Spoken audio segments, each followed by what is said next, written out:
Istimewa hari ini bersama Ahmad Rosli dan Muhammad Rosli yang kini sudah berusia 24 tahun dan telah berkerjaya. Juga ikuti kisah kembar siam pertama yang berjaya dipisahkan di Malaysia. Jom update solat, ketahui kesalahan yang sering berlaku ketika berdiri tegak. Baik, selamat pagi. Assalamualaikum semua. Semoga yang baik sahaja anda menonton Malaysia hari ini. 8 April 2022 bersama dengan 6 Ramadan. Kita mencecah hari ke-6 berpuasa. Sihat? Alhamdulillah. Itulah dia. Dah cakap semakin sihat tu banyak perkara jugalah. Ada orang cakap semakin sihat tu macam semakin besar. Kan? Takutlah. Nak cakap macam tu tak boleh sebab bulan puasa. Kan? Jadi kita harapkan anda dalam keadaan baik, sihat sentiasa. Bercakap tentang Ramadan ni, Sofia dah ingatkan 6 Ramadan hari ni.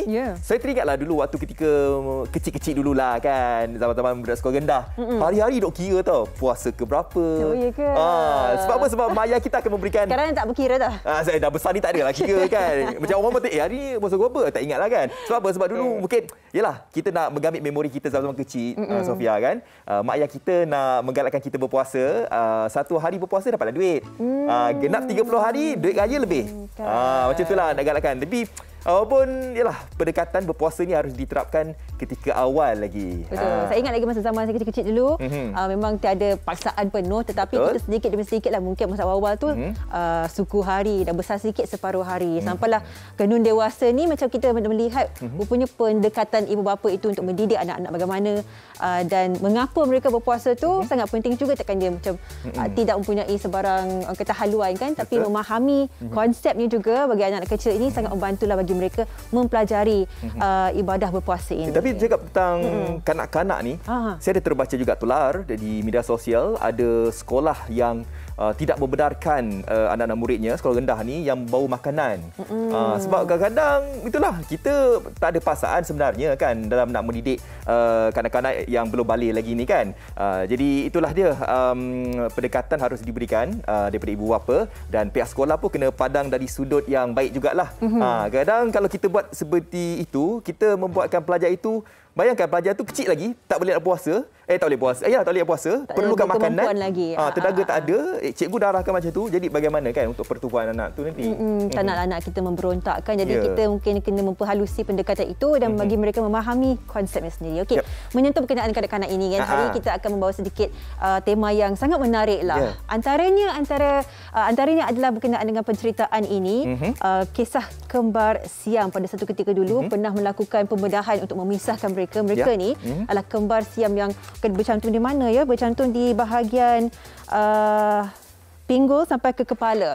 Dada sehingga ke pangkal peha. Jadi kita melihat mereka pada tahun 2001 pernah menggegarkan Malaysia dan satu pembedahan yang sangat berjaya. Dan pada tahun ini kita melihat mereka telah pun berkecimpung dalam kerjaya masing-masing. Jadi kita nak bertanya kabarlah bagaimana keadaan mereka sekarang. Pembedahan waktu ketika itu saya masih ingat lagi lebih daripada 22 jam. Dan pembedahan itu dijalankan di Riyadh, Arab Saudi. Muhammad dan juga Ahmad Rosli namanya.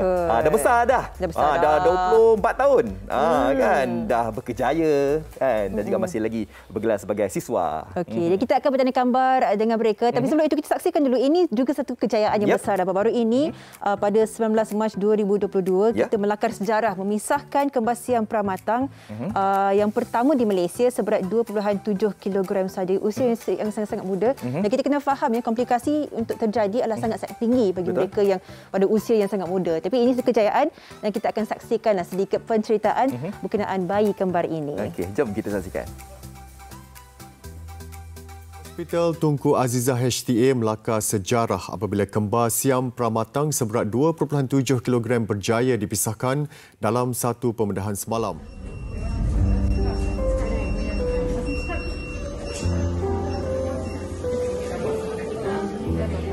19 Mac lalu, berita tentang kejayaan pembedahan memisahkan pasangan kembar siam pramatang menjadi tajuk utama akhbar tempatan.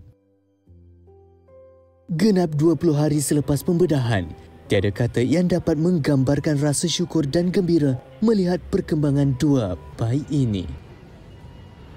Sememangnya satu keajaiban, Dylan Hope Marshall dan Davin Hope Marshall berjaya menjalani proses pembedahan berisiko tinggi pada usia 17 hari di Hospital Tunku Azizah Kuala Lumpur. Kini mereka ditempatkan di unit rawatan rapi neonatal NICU. Ibu kepada 3 orang anak, Deborah Ann Vince, 29 tahun, mula mengetahui bahawa anak kedua dan anak ketiganya merupakan pasangan kembar siam ketika kandungannya berusia 6 minggu. So masa 6 minggu tu, saya pergi ke klinik kat Kementing, kat Taiping. Masa tu, actually doktor scan. Actually, there pun mereka dah detect, it looks like conjoined. Because dia kan kecil je kan. So, it was like this. They were like this. So, masa tu pun doktor kata, maybe they are conjoined. So, you lebih baik you pergi ke specialist and check up. Then, bila ada mengandung 20 minggu, when the baby are much more bigger, masa tu je mereka detect and said that it was conjoined. But, dalam satu angle tu, macam tak. Bila dah bersalin tu, Caesar, masa tu confirm that it was conjoined. As a mother, memanglah feel sad and all right. But at the same time, I was strengthening myself. I was telling, apa-apa pun, God is there lah. Tuhan ada. Even if they have to go through the op, God will save them both. Macam itulah. Menurut bapa kepada pasangan kembar ini, David Marshall, 34 tahun, dia menerima takdir ketentuan ini dengan penuh keikhlasan. Masa pergi pun saya tengok pun macam risau tu memang risau tu biasalah kan. Tapi saya pun happy je. Mak hati saya macam biasa je. Macam anak biasa je. Dan pun really okay. Okay, saya happy lah. Tak ada masalah sebab saya ada hope dia akan okay. Saya ada hope. Diketuai oleh Datuk Dr. Zakaria Zahari, pakar perunding bedah pediatrik Hospital Tunku Azizah. Pembedahan selama 66 minit itu turut membabitkan 13 doktor pakar termasuk 6 pakar bedah kanak-kanak serta hampir 20 jururawat dan staf Dewan Bedah Kanak-kanak. Pihak kami di HTA telah diberitahu pada 2 bulan Mac tentang kelahiran bayi ini di Hospital Ipoh. Dan pada masa itu keadaan dia agak stabil. So kami menjangkakan yang pemisahan tu akan dibuat pada umur 3 ke 6 bulan, which is basically umur yang sepatutnya bayi-bayi dipisahkan lah. Tetapi lebih kurang seminggu selepas kelahiran, satu daripada bayi ini terdapat masalah di mana air kencing dia tidak keluar dengan betul. So itu menunjukkan bahawa bayi itu ada problem dan kembar dia yang ini menjadi macam dia punya dialysis machine. So kami terpaksa mempercepatkan proses tu untuk memikirkan kaedah terbaik untuk menyelamatkan kedua-dua bayi. Pembedahan pada kanak-kanak yang pramatang ni banyak risiko dia. So ini kali pertama yang kami terpaksa handle kes di mana pemisahan ini terpaksa dibuat pada umur yang agak muda. Dan kerana ini kes yang ke-19 yang dibuat di HKL dan HTA ni, so kita banyak pengalaman. So berdasarkan pengalaman tu kami confident lah yang dia boleh dibuat dengan sempurna dan insya-Allah tiada masalah besar semasa pembedahan tu lah. Dan alhamdulillah so far boleh katakan semua conjoint twin yang kita buat alhamdulillah sudah membesar dengan betul. Dr. Ilaini Wong Ilen, pakar pediatrik dan neonatologi, iaitu individu yang bertanggungjawab dalam memastikan keadaan bayi kembar tersebut stabil sebelum dan selepas pembedahan. Kedua-dua kembar ini agak stabil selepas walaupun telah menjalani pembedahan yang major ini, terutamanya kembar nombor 1. Kembar tersebut sekarang tidak memerlukan bantuan pernafasan dan telah mula menerima susu. Kembar kedua pula masih lagi memerlukan bantuan pernafasan walaupun tidak banyak. Dan kita masih buat pemantauan rapi dari segi fungsi jantung dengan buah pinggang dan ususnya. Bagi pasangan suami isteri Deborah dan David, mereka hanya berharap agar bayi kembar mereka dapat membesar dengan sihat dan normal. Big thanks to Datuk and his team As I said lah, kalau mereka tak ada, Datuk tak ada, and if he didn't handle this case, I wouldn't know kalau anak saya akan selamat ke tak. It's with him and the team that brought my children out safe lah. So I really thank for Datuk and his team that they did their very best.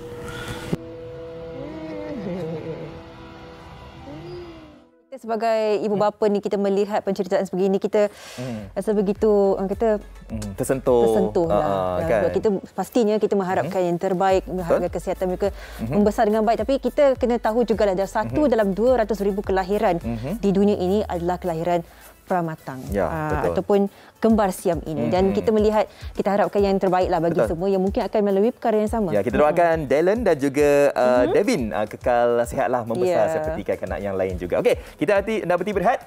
Sebentar lagi kita akan bersama dengan pasangan kembar Muhammad dan juga Ahmad Rosli. Jadi anda jangan ke mana-mana.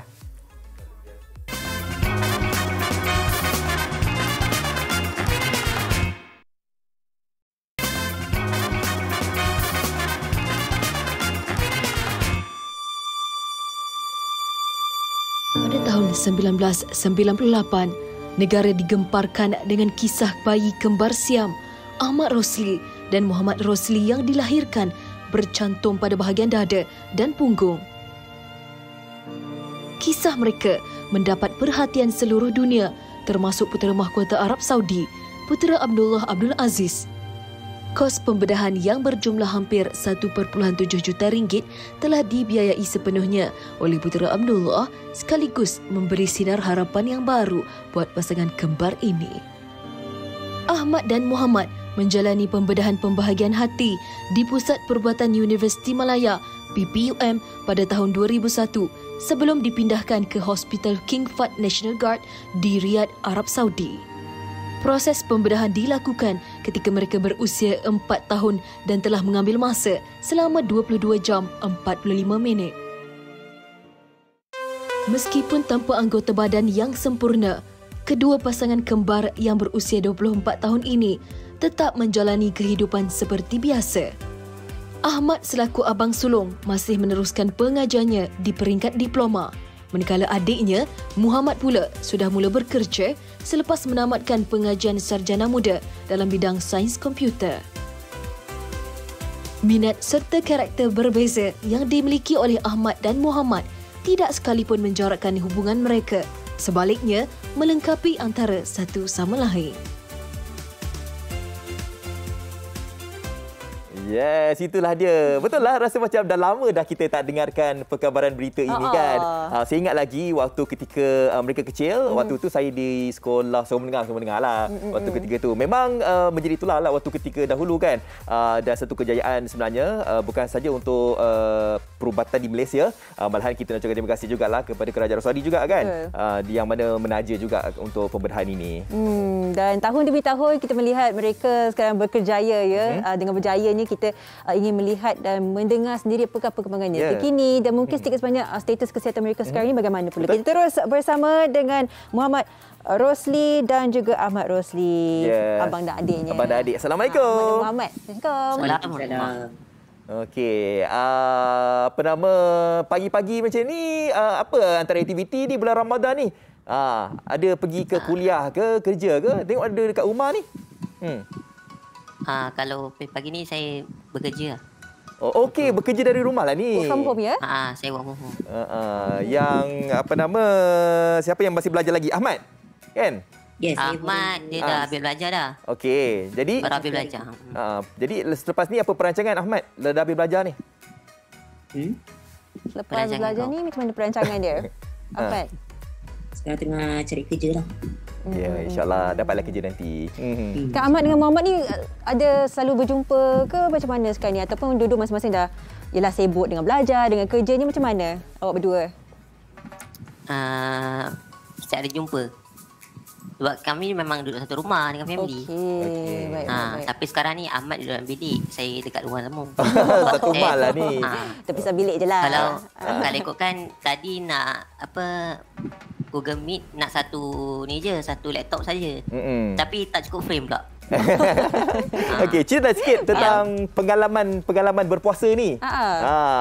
Apa yang menjadi perbezaan apabila berpuasa tahun ni pula 2022 ni? Ataupun ada kenangan ke ketika Ramadan, boleh kongsikan bersama kami.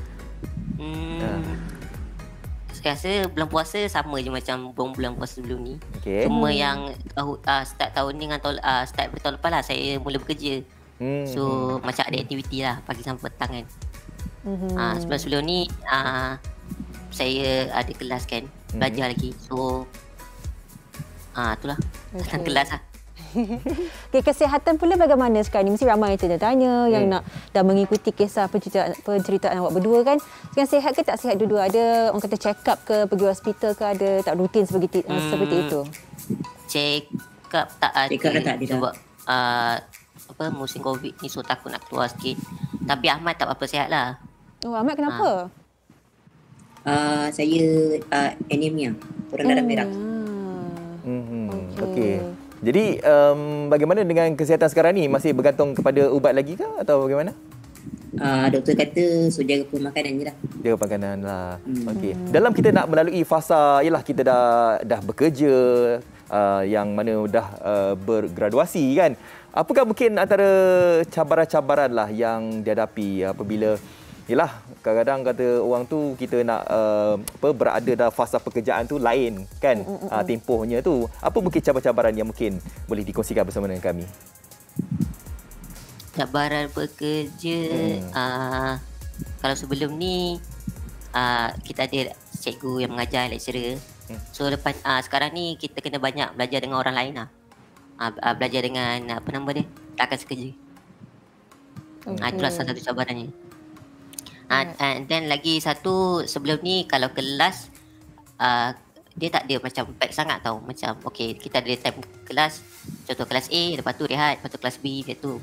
Tapi time bekerja ni kita kena fokus 100% lah. Ya, disiplin tu kena kuat lagi kan orang kata. Okey, Ahmad dengan Muhammad, bila kita tengok tadi kan kita buat bingkisan kisah awak berdua dulu. Ya, sebelum sehinggalah kata pembedahan berjaya sehingga kini. Apakah perasaannya melihat yang sebenarnya awak berdua dah melalui tempoh itu bersama? Apakah perasaannya bila dikenangkan semula? Perasaan rasa gembira lah sebab sebelum ni bercantum kan masa kecil-kecil. So macam masa budak-budak dulu macam kita orang ada apa nama dia, kelakuan yang berbeza. So macam katakanlah macam time bercantum, Ahmad nak pergi tempat sekian-sekian, saya nak pergi tempat sekian-sekian. Tapi sebabkan dia badan bercantum, so kita kena decide lah. Kadang-kadang bergaduh juga. Tapi kalau kita lihat dalam temu bual ini, Ahmad lebih pendiam berbanding dengan Muhammad. Kan kadang-kadang ada orang cakap kalau kembar ni serupa, lebih lagi kembar siam. Kan, tapi kalau kita lihat Muhammad dan juga Ahmad berlainan Perwatakan tu, seorang pendiam, seorang banyak cakap kan. Jadi bagaimana Ahmad, boleh cakap sikitlah kenapa tak jadi ni macam Muhammad ni, diam je. Cakap sikit yang malu-malu. Dah bertukar lah sini. Dulu saya aktif, sekarang bagilah adik aktif lah. Okey. Sebenarnya kan cakap tentang abang adik, sebenarnya awak berdua adalah sulung dalam keluarga awak, betul ke? Ya, saya betul. Dia macam mana perasaannya sebagai sulungnya ada dua. Tanggungjawabnya tetap sama untuk jaga keluarga. Ada adik-beradik lain ada ke? Ada yang bawah kita orang umur dia 19 tahun. Okey. Jadi macam mana perasaan tu sekarang ni, macam dah habis belajar, dah mula bekerja kan, rasa tanggungjawab tu untuk menjaga ahli keluarga yang lain pula. Macam mana perasaan dia? Perasaan sebab daripada dulu kecil memang kalau macam memang dah masak-masak lah. Kalau dah besar dia tolong keluarga, nak tolong ayah, mak semua kan. So dah kira besar ni macam kita dapat balas jasa lah, walaupun sedikit. Nak balas jasa tu memang tak boleh, tapi at least dapat balas jasa sikit. Kita alhamdulillah lah. Alhamdulillah lah kan. Sebanyak tu dapat meringankan juga kan beban. Kami difahamkan juga rumah Ahmad dan juga Muhammad tempoh hari pun terkesan akibat banjir. Betul ke? Ya, betul. Jadi bagaimana menghadapi saat-saat getir ketika banjir tu? Boleh kongsikan tak? Okey, saya bagi Ahmad cakap. Okey, silakan. Okey, mulakan macam ni. Saya bagi satu cerita. Okey, mulakan. Okey, ketika banjir tu, Tengah buat apa? Okey, mula dengan tu. Macam mana cakap? Apalah, biasa cerita lah. Yang baca tu, masa tu 18 hari bulan. 18 hari bulan tu, hari Sabtu tak silap saya. Hari pertama. Lepas tu, saya tengah bekerja. Kira macam OT lah kiranya. So, time tu tengah hari, dia hujan dah start pada semalam. 17 hari bulan tu. And then, dia still tak berhenti. Macam dia renyai, lepas tu dia berhenti. Lepas tu renyai, lepas tu lebat. Macam tu lah. Dia macam hujan tu on off. And then lepas tu Atuk bagi tahu longkang kat sebelah rumah kita orang naik air. Sebab kat situ ada macam pokok-pokok Atuk tanam lah. Pokok bunga macam bunga plastik tu semua. Okey. Tu yang tolong ayah semua family tolong lah. Lagipun saya dekat kalau tempat saya ni bekerja ni luar tingkap dah ada longkang dah. So saya boleh nampak lah longkang tu naik air. Okay. So sampai petang tu dia still hujan. Okay. Air naik ingatkan tak tinggi lah. Sebab sebelum ni ayah kata pernah banjir kat kampung ni. Maksudnya kat Puchong ni lah. Tapi dia tak tinggi. Dia paras-paras tutup je. Yalah. Tapi walaupun selamat semuanya, alhamdulillah lah kan. Alhamdulillah. Okey, kita ada seminit 2 je lagi ni. Kan. Mungkin kita akan tanya satu soalan lah. Okey, mungkin kita nak tertanya lah bagi mungkin kembar-kembar yang lain kan, mendapatkan sedikit inspirasi. Khususnya bagi kisah anda berdua ni, mungkin ada sedikit kekangan daripada segi kebolehan disebabkan tubuh badan anggota kita kan. Bagaimanakah anda berdua mencari kekuatan itu untuk melangkah jauh daripada kekurangan ini dan terus berusaha ke arah kejayaan? Mungkin nak bagi inspirasi kat kami berdua hari ini dan juga penonton Malaysia hari ini. Silakan. Macam mana ni saya cakap? Macam mana dia kuat macam awak? Macam awak berdua, Ahmad dengan Muhammad. Macam mana dia kuat tu? Macam saya ni nak menganggap diri saya ni macam orang normal tau. So apa orang normal boleh buat, kami pun boleh buat. Sebab tu yang jadi kami kuat tu. Lagi tu sebab parents tengah adik-adik lah banyak bantu. Ahmad? Semangat daripada ni lah, keluarga lah buat kami terus maju ke hadapan. Okey, kami harapkan kat sini kalian berdua akan kekal bersemangat, kuat dalam menjalani apa sahaja kerja dan sebagainya. Ramai sebenarnya jutaan rakyat Malaysia sebenarnya apa kata orang tu ingin mendengarkan kabar berita dan juga berdoakan dalam masa sama juga kesihatan dan juga kebahagiaan lah kalian berdua. Dan nanti nak sambut raya nanti ni. Kan. Jadi kita nak meriah lah nanti insya-Allah. Okey, kedua-duanya terima kasih bersama kita hari ini. Selamat puasa. Selamat puasa. Jaga diri ya. Okey. InsyaAllah. Kita harap mendoakan kejayaan sajalah. Betul. Khas untuk Ahmad dan juga Muhammad. Saya gembira lah sebab saya pun macam tertanya juga bila kita lihat pembedahan yang berjaya dijalankan daripada Hospital Tuanku Azizah tempoh hari kan. Rasanya mengimbau balik. Kan? Macam mana Muhammad dengan Ahmad sekarang kan. Jadi kami di MHI dah bawakan. Nampak macam sihat. Kedua-duanya kan. Itulah. Tak sangka seorang pendiam seorang cakap. Perwatakan berbeza. Beza. Dengan Muhammad ni suka gadget, teknologi kan. Ahmad tak sempat dia suka apa saya tak sempat tanya. Tak apa pun, kita harap yang terbaik lah dan semoga penceritaan ini memberikan kita satu peringatan kalau mereka boleh lakukannya, apakah alasan kita. Betul. Kita kekal bersemangatlah kan. Okey, kita nak bawakan kepada anda bersempena dengan bulan Ramadan ini di Malaysia hari ini kita ada satu segmen audit solat. Audit solat. Dan kali ini kita nak bawakan audit solat berkaitan dengan rukun solat kedua iaitu berdiri tegak. Okey, jom kita saksikan. Okey, jom.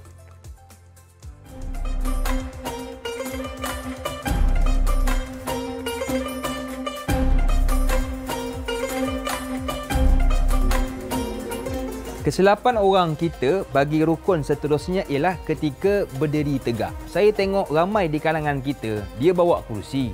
Dari jauh dia jalan, sampai di saf, letak kerusi dan kemudian dia pun duduk. Ini salah ni.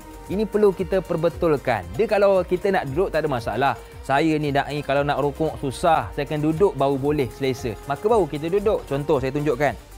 Kita nak rukuk. Maka kita duduk supaya memudahkan kita rukuk. Sujud kamu boleh tak? Ni. Tak boleh, kena duduk juga. Maka kita tundukkan lebih rendah untuk membezakan rukuk dan sujud. Kemudian kita bangun. Bangun tu boleh tak? Boleh. Maka kena bangun. Tak boleh duduk dah sebab kita mampu untuk bangun.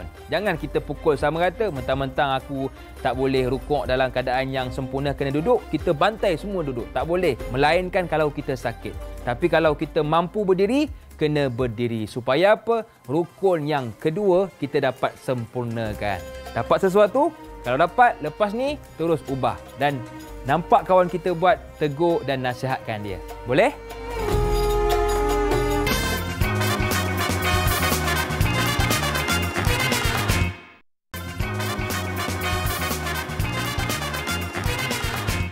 Okey, kembali lagi pastinya di Malaysia hari ini bertemankan saya Fazli dan Sofia hari ini. Ya, Ramadan ke-6 kami berharapkan agar anda dalam keadaan kuat, masih bersemangat. Betul. Kerana kita dalam perjuangan ini untuk kita melihat perwatakan dan mungkin perlakuan kita yang sedikit sebanyak untuk ke arah kebaikan lagi lah. Betul. Bercakap tentang bersemangat apa semua ni kan. Masih lagi okey lagi lah sebab pagi lagi. Tunggulah nanti dah pukul 2 3 apa semua kan. Okey. Awak jangan macam tu.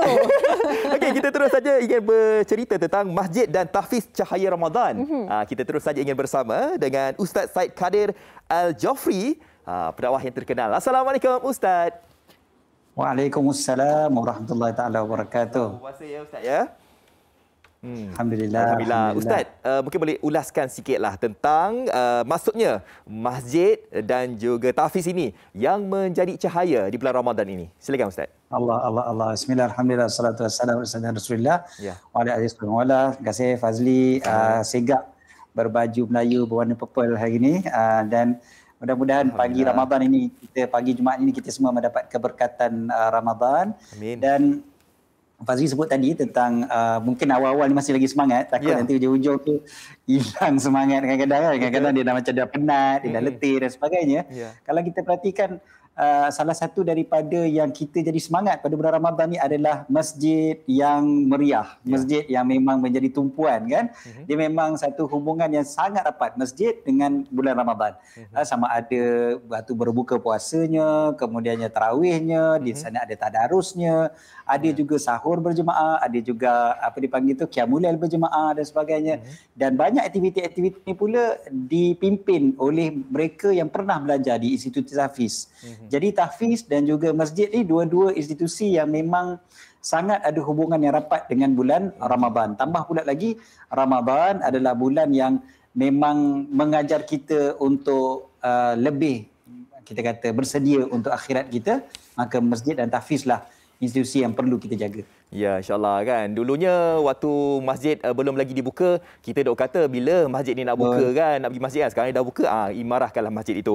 Okey, apakah mungkin yang boleh kita lakukan Ustaz ketika bulan Ramadan ini? Silakan Ustaz. Ya. Kita tahu bahawasanya Nabi SAW adalah seorang yang paling pemurah, tapi baginda adalah paling pemurah pada bulan Ramadan. Jadi ada sesuatu yang perlu kita lakukan pada bulan Ramadan ini yang menjentik hati kita, iaitu bila kita melihat masjid yang kadang-kadang kita tengok makin usang, masjid yang makin kadang-kadang bocor sana sini, kapetnya pun dah lama tak berganti dan sebagainya, macam-macam. Jadi di sana ada satu pertubuhan namanya Pertubuhan Mihrab yang melihat satu kepentingan untuk kita rancang tindakan yang konsisten untuk jamin kelangsungan Islam pada masa depan ni daripada pelbagai sudut. Jadi masjid dan tahfiz yang terpilih akan dibantu di seluruh negara. Cuma tentulah kita buat satu-satulah kan. Dan ini salah satu perkara yang perlu kita lakukan lebih-lebih lagi pada bulan Ramadan ni. Ya, kami pun dah tak sabar lagi ni nak membantu mendirikan masjid dan juga tahfiz ini. Ustaz mungkin boleh perincikan dekat mana agaknya masjid ini nanti? Okey. Ya. Yang terkini sekali insya-Allah projek kita adalah di Masjid Nurul Islamiah Sungai Corawang yang ada di skrin TV kita sebentar tadi. Masjid Nurul Islamiah Sungai Corawang ni adalah masjid yang dah sangat uzur. Tempatnya strategik, berada di tepi jalan yang memang menjadi laluan utama kepada mereka yang pulang bekerja di kawasan Serenda, di kawasan Rawang kan, Sungai Choh khususnya. Masjid ni dah uzur dah. Saya pergi sendiri ke masjid tu, saya tengok memang dah uzur. Jadi banyak duit yang diinfakkan oleh ahli jemaah digunakan untuk memperbaiki masjid. Jadi kita lihat perlu ada satu usaha yang lebih besar untuk menggantikan terus. Kita nak bina baru terus masjid ni. Lagi-lagi untuk menampung jemaah yang setiap hari semakin ramai. Lagi-lagi kalau kita tengok bulan Ramadan ni, ya Allah, macam-macam aktiviti diadakan di masjid ni. Kita kadang-kadang kesian tengok kata macam mana lah kan, apa dia orang buat macam-macam aktiviti dalam keadaan yang uzur, masjid yang uzur. Jadi insya-Allah kita cuba usahakan bagi tahfiz pun Pertubuhan Mihrab akan bantu beberapa tahfiz yang memang mempunyai kriteria dan standard pendidikan yang paling tinggi. Dan tentulah berdaftar dengan undang-undang di negara kita lah. Ya, baik. InsyaAllah semoga dipermudahkan. Ustaz, kita nak memberi galakan kepada kita semua ni tatkala bulan Ramadan ini untuk kita nak sama-sama infak ni. Mungkin Ustaz boleh kongsikan ganjaran-ganjarannya. Anda kata kalau kita infak kepada tahfiz dan juga masjid ini. Silakan. Betul, okey. Kita lihat pada bulan Ramadan ni ada satu keistimewaan yang mana Nabi SAW disebutkan oleh Sayyidina Abdullah bin Abbas adalah kana ajwadun nas bil khair. Nabi SAW adalah manusia yang paling pemurah dengan segala macam kebaikan. Tetapi ajwadu ma yakun fi Ramadan. Tapi Nabi SAW paling pemurah adalah pada bulan Ramadan. Bukan bermakna Ramadan saja, tapi Ramadan ni lebih-lebih lagi pemurah. Pasal apa? Pasal Ramadan ini memang bulan yang menjanjikan gandaan pahala berlipat-lipat kali ganda. Tak tahulah berapa lipat tu. Banyak sangat lipatnya. Dan juga sedekah sendiri memang pahalanya banyak kan. Kita semua tahu. Okey. Dan hari ni hari Jumaat. Hari Jumaat dipanggil sebagai penghulu segala hari. Betul. Kita berada pada bulan Ramadan, penghulu segala bulan. Jadi kita nak ikut siapa dia? Penghulu segala makhluk, iaitu Nabi Muhammad SAW.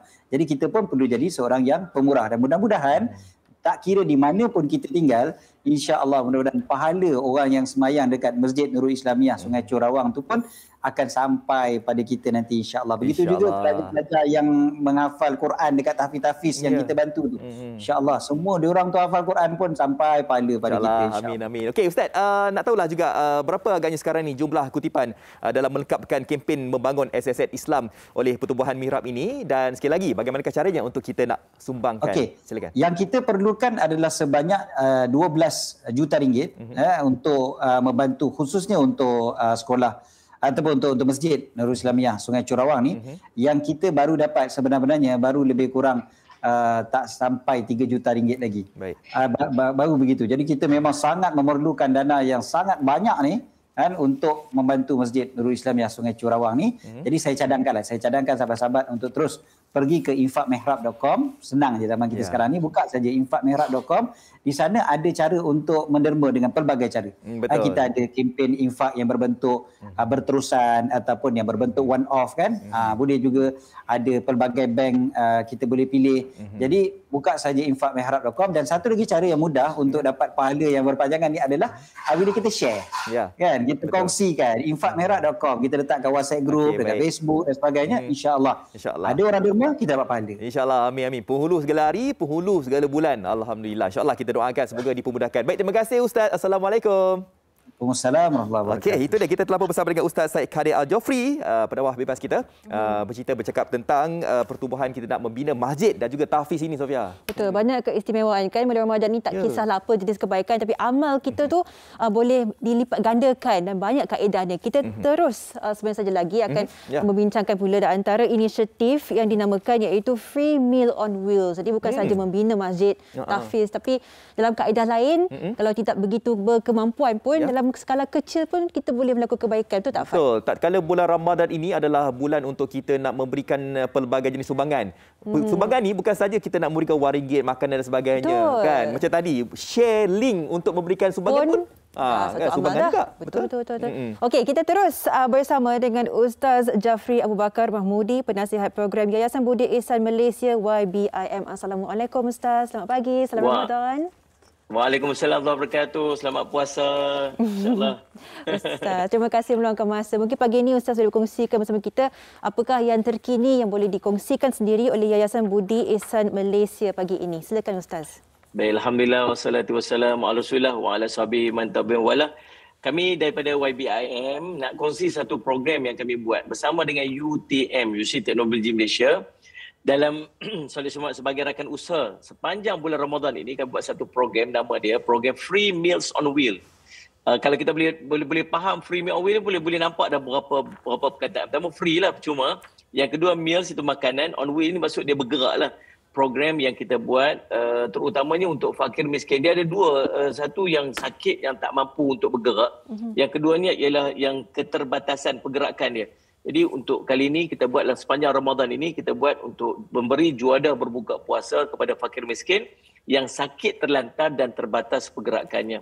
Sebenarnya program Free Meals on Wheels ni dah bergerak selama sepanjang tahun, tetapi dalam bulan Ramadan ini kita fokus untuk penyediaan juadah berbuka puasa kepada fakir miskin yang sakit terlantar dan terbatas pergerakan. Disebut asnaf lah. Fokus kita ialah kepada asnaf. Kalau tak asnaf tu, taklah. Kita fokus dia kepada fakir miskin yang di kategori asnaf ni.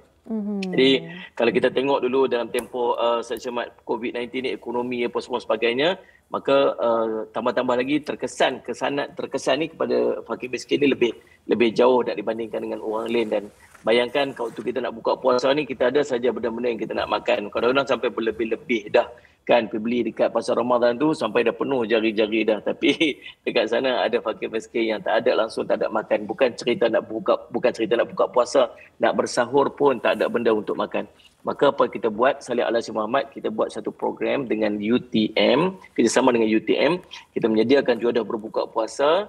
Pada masa yang sama, kita santuni juga golongan fakir miskin dan asnaf yang sakit terlantar, yang terbiar keseorangan, yang tidak ada bantuan, dan mereka yang Salih Al-Hassi Muhammad yang berpuasa tapi tak ada daya upaya untuk keluar untuk pergi membeli juadah berbuka puasa, apatah lagi nak menyediakan makanan-makanan untuk juadah berbuka puasa mereka pada hari tersebut. Maka kita datang bertemu mereka, santuni mereka, meraihkan mereka, dan subhanallah, dan kami ingin menyeru juga kepada semua yang menonton agar bersama-sama dengan kami, jom kita sama-sama kita perluaskan agihan Free Meals on Wheels ini kepada orang-orang yang sakit terlantar dan terbatas pergerakan ini. Boleh tengok dekat website kita www.ybim.org.my, dan boleh tengok, boleh juga imbas kita punya QR code yang terpapar di skrin itu nanti untuk kita hulurkan sumbangan. Cuma saya nak minta satu benda, waktu ni hari Jumaat, kita berada dalam bulan Ramadan pula. Nabi SAW sebut tentang orang yang menyediakan berbuka puasa kepada orang yang berpuasa, maka pahala baginya seperti mana dia berpuasa dan tidak akan dikurang pun walaupun sedikit. Apatah lagi kepada orang-orang yang asnaf, yang duduk dalam kesusahan. Lebih-lebih lagi lah ganjaran pahala yang Allah akan berikan kepada kita, insya-Allah. Terima kasih Ustaz memberikan kita peringatan antara cara lah untuk kita melipat gandakan amalan kebaikan kita di bulan Ramadan ini. Jadi ayuhlah kita kita bekerja-kerja lah untuk melipat gandakan, melakukan lebih kebaikan menerusi inisiatif oleh Yayasan Budi Ihsan Malaysia. Dengan itu kita ucapkan terima kasih kepada Ustaz Jafri Abu Bakar Mahmudi selaku penasihat program YBIM sudi bersama kita di pagi ini. Terima kasih Ustaz. Sama-sama. Assalamualaikum warahmatullahi wabarakatuh. Baik, selamat Ramadan. Dan tentunya banyaklah antara kaedah yang tiap-tiap hari akan disiarkan di Malaysia hari ini untuk betul. Kita menyumbang, ada sumbangan ataupun menjadi seorang kata volunteer dan sebagainya. Banyak kaedah lah. Tahu tak bulan Ramadan ini kalau kita derma RM1, umpama kita boleh darabkan dengan 700 kali ganda. Jadi itulah sebenarnya pentingnya bulan Ramadan untuk kita nak infak duit kita ni. Itu je kan berapa banyak kali ganda tu. Ya betul. Wow. Okey, kita akan berehat seketika. Dan selepas ini kita nak kongsikan tentang program kain kafan pula ni. Jadi anda jangan ke mana-mana. Okey.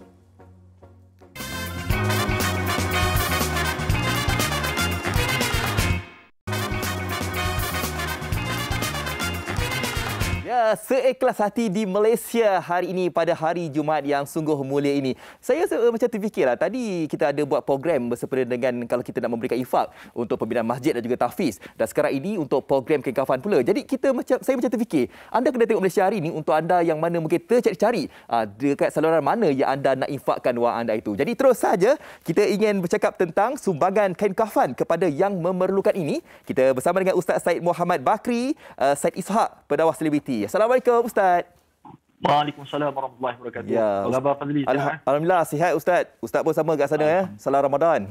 Ya. Alhamdulillah. Ustaz, yalah sebelum ni mungkin kita bercakap tentang kita nak kumpulkan wang untuk pembinaan masjid dan sebagainya. Tapi ini program kain kafan ni. Jadi sebagai permulaan boleh kongsikan tentang program ini Ustaz. Bismillahirrahmanirrahim. Allah menyebut dalam Quran, kullu nafsin dha'iqatul maut. Setiap yang bernyawa pasti akan mati. Ya. Setiap yang hidup pasti akan mati. Kita tak tahu bila kita akan meninggal dunia. Di sana, kalau untuk makluman sidang penonton yang mati Allah Subhanahu Wa Taala, ada orang yang kaya. Hari-hari hari raya. Ada orang yang susah. Hari-hari dia susah.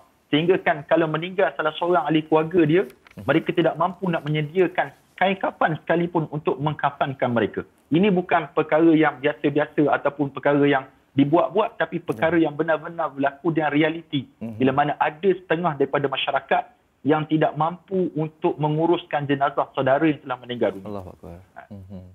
InsyaAllah. Ya, jadi jadi ini merupakan program yang telah pun disusun atur daripada Pertubuhan Sukarelawan Adiniah kan?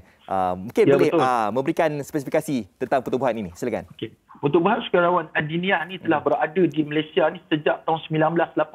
Maknanya 30 tahun lebih berada dan kami tumpukan kepada bantuan-bantuan dalam negara dan di luar negara. Contohnya kita pernah membantu, kita menyediakan hasil wakafan daripada masyarakat di Malaysia, kita bawa ke Kemboja 9,000 pam air kita buat dekat sana. Maknanya satu jumlah yang sangat besar. Cuma di Malaysia ni kita buat satu program iaitu infak kain kafan. Mungkin nampak macam kain kafan pun takkan infak benda murah. Bagi kita mungkin murah kalau kita orang yang berharta. Tapi bagi orang yang tidak berharta, masya-Allah, dia sesuatu yang sangat mahal. Bahkan mereka memerlukan pertolongan daripada kita sebagai satu fardu kifayah kepada semua masyarakat Islam yang menonton program kita pada hari ini, insya-Allah. Insya-Allah kan, kita tak tahu kan nasib orang tu lain-lain kan. Jadi kita boleh lihat kat sini kain kafan pun susah untuk mereka nak dapatkan. Okey, baik, Ustaz boleh terangkan tentang apakah kemuliaan dan juga keutamaan bulan Ramadan ini dan bagaimana manfaat agar kita ni dapat memberikan sumbangan kepada program kain kafan ini, Ustaz? Seperti mana kita tahu dalam bulan Ramadan satu bulan yang sangat besar ganjaran. Saya dengar Saudara Fazli sebut tadi, kita bagi RM1, Allah balas 700. Bahkan ada satu hadis, ila adha'afin kasirah. Maknanya bukan setakat 700, dapat gandaan lebih banyak daripada itu lagi. Apatah lagi kalau kita membantu orang. Nabi kata, man yassara ala mu'sirin. Siapa memudahkan urusan orang, yassarahullah fid dunya wal akhirah. Allah akan mudahkan urusan dia di dunia dan di akhirat. Jadi dengan membantu orang walaupun telah meninggal dunia, sebenarnya kita membantu dia dan membantu keluarganya untuk menyelesaikan masalah bagi mengemumikan seorang jenazah ataupun satu jenazah untuk pergi selama-lamanya daripada dunia ni, insya-Allah. Insya-Allah kan. Jadi memang sungguh jelaslah kan, kita lihat bulan Ramadan ini adalah bulan untuk kita nak mengumpul banyak pahala kan. Jadi kalau kita lihat dekat sini, salah satu cara untuk kita nak dapatkan pahala ini adalah melalui program sebegini rupalah kan. Jadi mungkin Ustaz boleh kongsikan apakah yang akan disumbangkan nanti dalam kempen kain kafan ini, Ustaz? Bagi seluruh para penonton yang mati Allah Subhanahu Wa Taala berminat yang berhajat untuk infak kain kafan tersebut, tuan-tuan boleh melihat kepada di skrin TV ataupun di skrin handset masing-masing. Kalau dapat lihat bagaimana keadaan yang boleh kita sumbangkan. Kalau boleh tuan-tuan mati Allah Subhanahu Wa Taala, kalau ada Facebook boleh pergi ke Pertubuhan Sukarelawan Adiniah ataupun boleh pergi dekat www.sumbangkainkafan.com ataupun boleh ambil nombor telefon. Kita ada Ustazah Hazwani, kita ada Cik Aini untuk kita sumbangkan semampu kita. InsyaAllah dengan sedikit sumbangan kita ini, sikit-sikit orang kata lama-lama dia akan jadi bukit, akan dapat menyumbang kepada kempen yang kita lancarkan ini, insyaAllah. InsyaAllah, insyaAllah. Macam saya sebutkan tadilah kan, sebab banyak sebenarnya program yang telah pun dibuat dan antaranya ini dah dia program untuk kita nak adakan kempen kain kafan ini. Ustaz, kita nak memberikan galakan ni Ustaz, agar kita semua ni dalam bulan Ramadan ini untuk kita nak mendapatkan pahala. Tetapi kita rasa macam sebagai pemahaman, Ustaz boleh kongsikan macam mana caranya untuk kita nak dapatkan pahala yang begitu mudah sekali. Kadang-kadang ada orang cakap macam nak keluarkan duit pun tak ada. Tapi kita nak dapatkan pahala ganjaran bulan Ramadan ni sebenarnya begitu mudah sekali, Ustaz.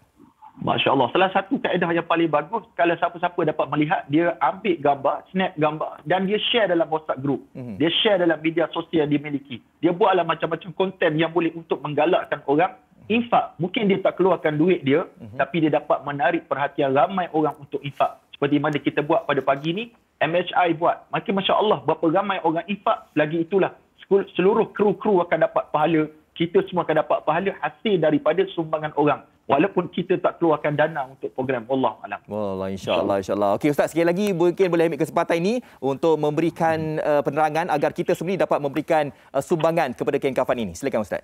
Jadi bagi seluruh para penonton sekalian, saya merayu kepada seluruh para penonton yang berhati mulia pada hari Jumaat yang mulia ini, marilah sama-sama kita menyumbang kepada kempen kami ini, kempen sumbang kain kafan. Boleh pergi ke Maybank 564856327757 ataupun boleh hubungi Ustazah Hazwani di 011-5506-6972 dan boleh kita tanya apa saja permasalahan dan boleh kita menyumbangkan insya-Allah dengan seikhlas hati pada bulan Ramadan ini insya-Allah. Insya-Allah kan, ini fardu kifayah ni kan Ustaz kan. Okey baik Ustaz, terima kasih. Insya-Allah kita akan hubungi semula lah nanti kalau ada apa program nanti. Baik, terima kasih Ustaz. Assalamualaikum. Insya-Allah. Sama-sama. Okey, kita telah bersama dengan Ustaz Syed Muhammad Bakri, Syed Ishak pada Wasir BT kita bercakap tentang kempen Ken Kafan ini. Jadi anda boleh sumbangkan wang anda itu. Sebab apa? Sebab kita punya pahala ni, kita nak mengumpul saham akhirat ni akan mekar selamanya. Kita bersama dengan Sofia. Ada apa yang menarik di dalam meja medsos? Tapi saya nak cakap lah, saya suka soalan awak yang terakhir tu mengatakan kalau tak ada duit ni, macam mana kita menginfakkan? Dia mungkin kita snapshot ataupun berkongsikan link siaran di Facebook ni pun dah cukup memadai untuk kita melakukan peranan kita. Okey, Fad, kita dah sampai ke dari meja medsos. Apa yang Mega kita ni? melihat penurunan yang agak besar daripada bulan-bulan yang dulu. Tapi kita tetap perlu berjaga-jaga. 11,994 kes baru setakat semalam. Dan kita telah pun mencecah lebih 4.2 juta kes di Malaysia sejak hari pertama bermulanya pandemik ini. Tadi Malaysia, sebab apa? Sebab kita mencatatkan angka di bawah 15,000 untuk 5 hari berturut-turut. Kita akan kekal lah sampai raya nanti. Ini disiplinnya. Kita lakukan bersama kerana inilah orang kata imuniti berkelompok dah ada. Usaha berkelompok pun kena ada juga. Okey. Dan seterusnya kita akan menjangkau antara kenaikan kos juga bagi haji tahun ini dijangka mencecah lebih RM25,000 seorang. Betul. Dan sebenarnya kos RM25,000 ini ianya adalah disebabkan susulan kenaikan yang telah pun dibuat berkaitan cukai dan juga caj perkhidmatan baharu yang dikenakan Kerajaan Arab Saudi. Dan difahamkan waktu ketika tahun 2019 untuk mereka yang ingin menunaikan haji ini jumlahnya lebih kurang nak 22,000 macam itulah. Sekarang 22,900 dekat 23,000. Jadi lepas ini 25,000. Jadi bermula saat ini mungkin kita boleh terfikir. Jadi kalau siapa-siapa yang belum lagi ada wang boleh simpan di tabung haji. Sebab apa? Sebab ianya akan bertambah-tambah nantilah. Kalau kita tak bermula sekarang, tak tahu bila lagi nak mula. Betul. Langkah pertama itulah sebab kita melihat kosnya semakin tinggi dari tahun ke tahun. Ini antara juga kita ingin bawa kepada anda semua. Oleh KKM sendiri disebutkan oleh Tan Sri Dr. Nur Hisham Abdullah, Ketua Pengarah Kesihatan kita, teruskan pakai pelitup muka dalam fasa peralihan endemik. Tapi ada pengecualian. Untuk pelitup muka hanya dibenarkan dalam keadaan berikut. Okey, apa antara banyak-banyak kat sini, saya nak fokuskan kepada aktiviti persembahan ni. Sesiapa yang nak menyanyi, menari, berlakon, berceramah, bidang kita. Bukan cari di pos belajar. Tak boleh, bukan tak boleh lah, tapi digalakkanlah kan. Nak pakai pelitup muka boleh, tapi kat sini teruskan pakai pelitup muka dalam fasa pandemik, pengecualian pemegang pelitup muka. Jadi di kawasan-kawasan itulah. Khususnya berkaitan usia 5 tahun ke bawah kena pakai lagi. Dan kalau anda berada bersukan juga tak pakai pun tak apa, tapi bila selesai tu make sure lepas tu kita pakai balik. Okey, terima kasih kita ucap kepada anda semua bersama kita hari ini. Kita doakan Ramadan terus menjadi mekar dari sudut melakukan kebaikan di bulan ini. Hari Isnin kita nak bawakan kepada anda satu tajuk berkaitan dengan keracunan di bazar Ramadan ni. Betul. Kan? Sekali pergi awak dah pergi? Keracunan makanan. Jadi kalau anda semua yang nak membeli makanan-makanan juara di bazar Ramadan tu kena lihat-lihat jugalah. Anda sebagai peniaga harus berjaga kesihatan SOP juga ketika di sana. Okey, kita akan bincangkan selanjutnya Isnin nanti. Terima kasih semua.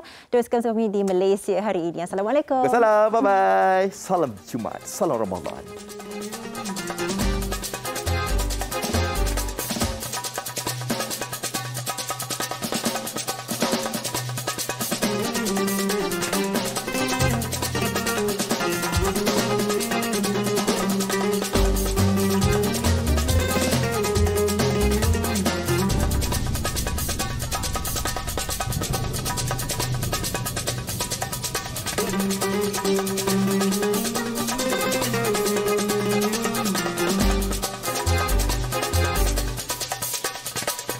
Thank you.